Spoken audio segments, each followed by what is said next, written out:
po sa inyong lahat. Ngayon mag-grocery po kami sa Rive. Bakasyon na ng mga anak ko kaya maka-relax muna tayo sa hatid sundo. Sa next month pa yung bakasyon namin. Sabi ko sa kanila, kailangan nating lumabas, maglakad tayo kasi nasa bahay lang yan sila. Pag walang pasok, tingnan po ni Yusuf na naglakad. Kaya, waning bata. Oy!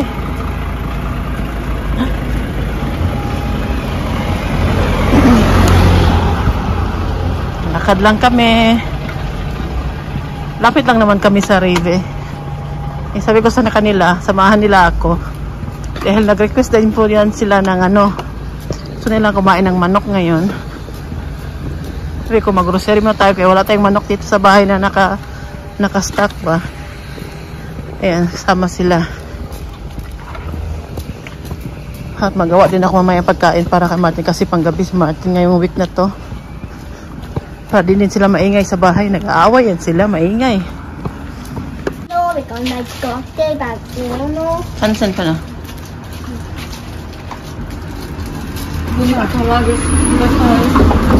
Basta kumagis? Bu. Ne, kumagis sa toya. Ya, lunses makiasain Philip, abagini siya makawagis. Kumali na siya. Sapatos niya. Nag-ano muna kami dito. Tapos, pauwi na. Marapit na kami sa bahay namin. Philipp, Wahrheit oder Pflicht? Wo ist noch Wahrheit? Okay, Komm jetzt, Fiona. Wahrheit. Komm, wir gehen jetzt raus. Wir gehen jetzt nach Hause. Mama, Wahrheit oder Pflicht? Wahrheit. Hattest du mal ein Follower von dir ein Dislike gegeben? Ja. Hatte ich schon. When I walk into the kitchen, you saw the look on my face, you saw the look on my heart to get out of this place. I seen something I've never seen before. When you put on the pineapple, we couldn't be friends anymore. Pineapple thousands, go on pizza. It's a fruit and you know that. Pineapple thousands, go on pizza. They just don't belong. Magandang umaga po sa inyong lahat. Nandito tayo ngayon sa Load and Shide. Dahil si Martin meron siyang appointment sa kanyang driver license kasi babaguhin siya. Sa kanya kasi yung luma na yun. Kostenlos durch die Nacht. Like Atemlos. Genau. Kostenlos durch Parkhaus. Ganun lang kadali. Tapos na kami ni Martin. Ist ein bisschen wie Monopoly spielen. Heute frei parken. Ne?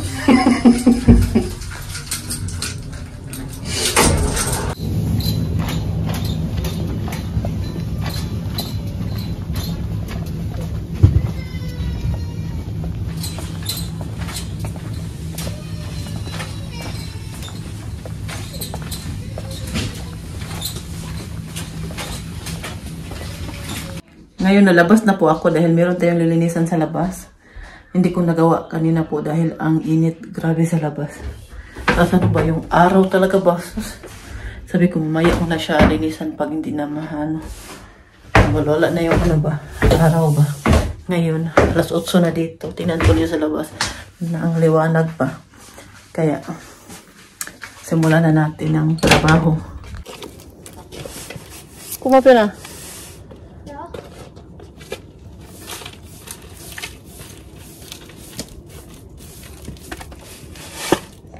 Ich mache jetzt mal die Treppen.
kurz Pause, ich muss ein bisschen putzen.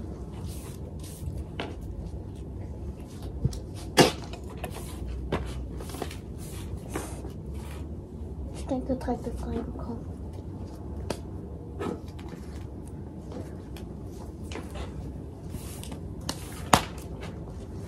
Ich denke, ich habe Dreck in meine Wunde bekommen. Ich will kurz meine Hände waschen.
This place, I seen something I've never seen before. When you put on the pineapple, we couldn't be friends anymore. Pineapple thousands, go on pizza. It's a fruit and you know that. Pineapple thousands, go on pizza. They just don't. Tingnan ko na yung binili ni Fiona para bukas. Kita, mag-swimming kami bukas. Tomorrow.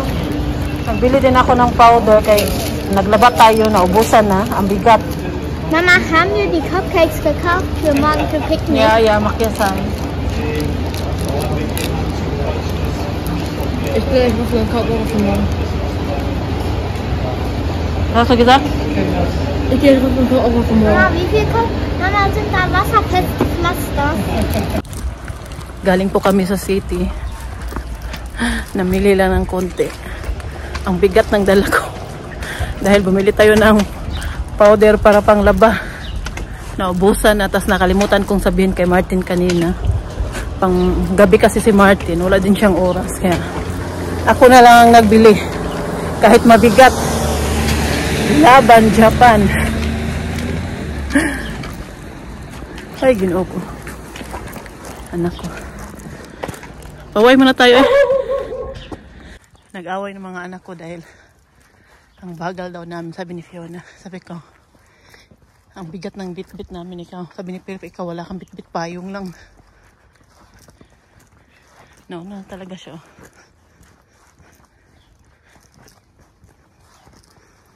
Nanood pala ako kanina kay Inday Garnet. Nakakalungkot yung nangyari sa anak nila.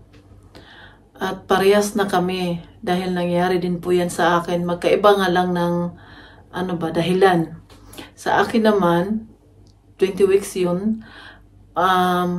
Meron akong appointment nung time na yun sa OB-GYN ko. Hindi ko kasama si Martin dahil si Martin pang gabi sa trabaho natutulog siya. Tapos si Uma naman noon, malakas pa siya. Siya pa nagbabantay ng mga anak ko dahil nung time na yun, nagtatrabaho din ako sa Spanish restaurant dito sa amin. Pagkatapos pala ng appointment ko noon, bali papasok na ako sa trabaho. Naku po, habang naghihintay ako doon, mag-isa lang ako, pumunta doon sa doktor ko. Malalaman ko na sana ang gender ba, kung babae, lalaki. Excited na ako nung time na. Sobrang excited ko na po. Dahil gusto ko malalaman na nga kung babae o lalaki yung baby ko ba.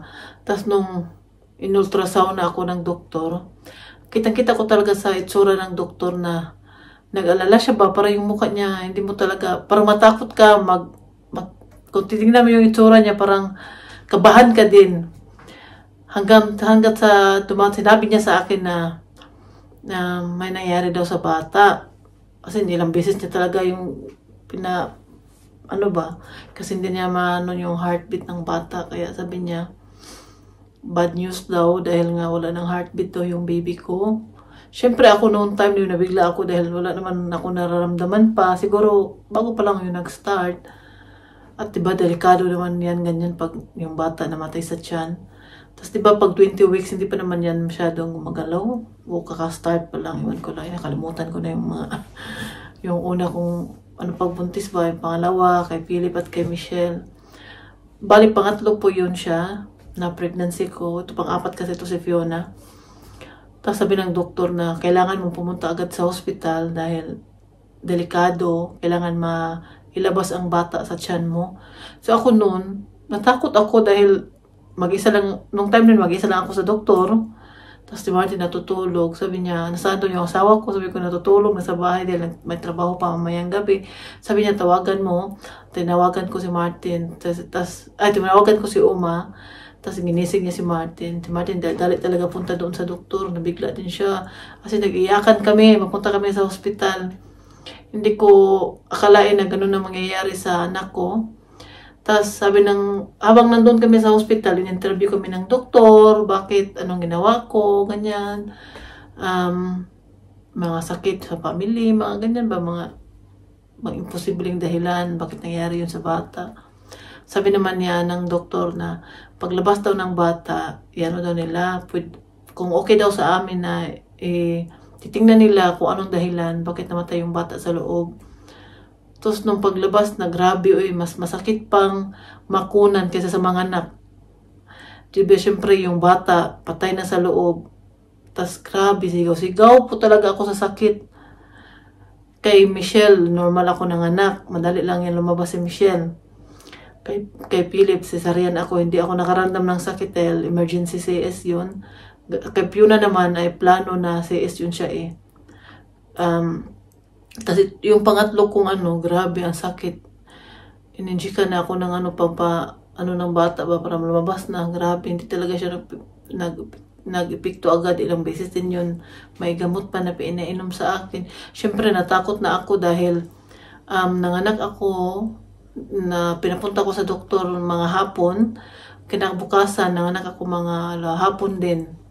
So natakot na ako pa dahil nga patay na yung bata sa tiyan ko. Baka ano pa mangyari sa akin, diba?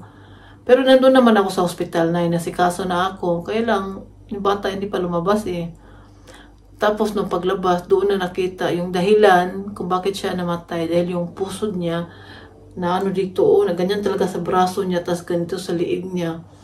Grabe, kung pwede ko lang sana ipakita sa inyo yung itsura. Pero wag na, dahil nga. Ayoko din ipakita kasi nakakalungkot tingnan Ang liit po ng ng anak namin. So 20 weeks pa lang siya, lalaki yun. At doon nakita na ganun pala yung dahilan bakit siya namatay sa loob ng tiyan dahil nga yung pusod niya na ganyan ba. Kaya yung pagbubuntis natin minsan hindi natin mas sigurado kung may anak natin na matapos natin yung 40 weeks na pagbubuntis, 'di ba? Tulad kay Indegarnit, nakakalungkot ba dahil siyempre excited na ba sila na magkaanak na din, magkaanak ulit. Tapos palagi mo ako nanonood kay Indegarnit, hindi lang ako nagko-comment palagi. Paminsan-minsan lang ako nagko-comment sa kanya. At sa sister-in-law ko naman, yung asawa ng kapatid ko, namatay din siya dahil high blood po siya nung binubuntis niya yung bunso niyang anak. High blood siya pala. Nag-start yung high blood niya. 8 months na ata yung tiyan niya. Kasi hindi na talaga bumaba. Palagi mataas yung blood pressure niya. Nang 2 weeks yung yung pinagbuntis niya. Hindi niya, hindi inikala namin na ganun din mangyari sa kanya na mamatay siya sa pagpanganak ng pangalawa niyang anak. Tapos mataas po talaga yung niya. Tapos inatake din siya ng hika dahil may asthma din yun siya. Basta, hindi ko din alam bakit hindi siya pinipilit na paanakin na normal ba kahit mataas na yung blood pressure, tapos inatake pa ng asthma niya. Bakit hindi nila ni cesarean nung time na yun? gusto nga na ng pamilya ng sister-in-law ko na magsampa yung ng demanda yung pamilya niya ba, pero kahit ganun pa rin yung gawin, hindi naman mabalik yung buhay, no? Pero syempre, grabe yung ano, syempre, nanganak ka, yung anak mo, lumaki na walang mama, tas yung date anniversary niya at birthday ng anak niya, magkaparehas pa, diba? So, masabi ng bata, pag lumalaki yung bata, masasabi niya, nang dahil sa akin, namatay yung mama ko dahil nga parehas ng date anniversary at birthday niya. Kaya yun ang nangyari sa sister-in-law ko, yung kasawa ng kapatid ko, na high blood din po siya na nagbuntis. At yung kapitbahay din namin doon sa sa Cebu, buntis din yun siya, high blood din siya nung start pa talaga ng pregnancy niya, high blood na siya. Nung nanganak siya, na-paralyze yung niya, katawan niya. Tapos yun ba, kawawa nung time na yun, mga ganyan ng mga pagbubuntis, kaya magpagbuntis tayo, no? Hindi talaga natin alam yung mangyayari ba. Kaya sabi ng mama ko nung nanganak ako kay Fiona, wag na daw ako manganak, last na daw yan, dahil nga pag ako nanganak, puro na lang cesarean, si Philip cesarean, tapos si Fiona din, ganun din. Kaya sabi ng mama ko, tama na yan. Kaya wala naman po talaga kaming plano na, dahil nga sabi na lang ubigay ni ko noon na risiko na ang pangatlong cesarean, at kung ako naman mabuntis, may diabetes, so ilang beses ako magtusok sa isang araw, naawa na si Martin sa akin, sabi niya na tama na daw, kahit noon pinapangarap niya ng maraming anak, pero nung nakita niya hindi pa ganun kadali, lalo na pagbuntis, hindi lang sa pag-aalaga ng bata, lalo na sa pagbuntis. Kaya sabi niya tama na daw, dahil may anak na naman kami, lalaki, babae, nandiyan pa si Michelle, diba? Kaya tama na daw, importante daw malusog yung mga anak namin, kahit yun ang nangyari sa isa naming anak, okay lang din, dahil binigyan naman din kami ng next na nabuntis ako kay Fiona. Para sa akin, parang boring tong video na pinakita ko ngayon. Walang masyadong ganap, dahil yung bakasyon po namin next month pa, at si Martin kailangan pa magtrabaho, pero yung mga bata wala na silang pasok. Dito lang muna kami sa bahay. Bukas sana hindi uulan, dahil gusto namin mag-swimming, at yung mga anak namin kinukulit kami. Kanina sana yun, kaya lang pangit yung panahon, kanina umuulan, at bukas sana hindi siya uulan. At yun lang po, mag-iingat po kayo palagi. Good night! Live in the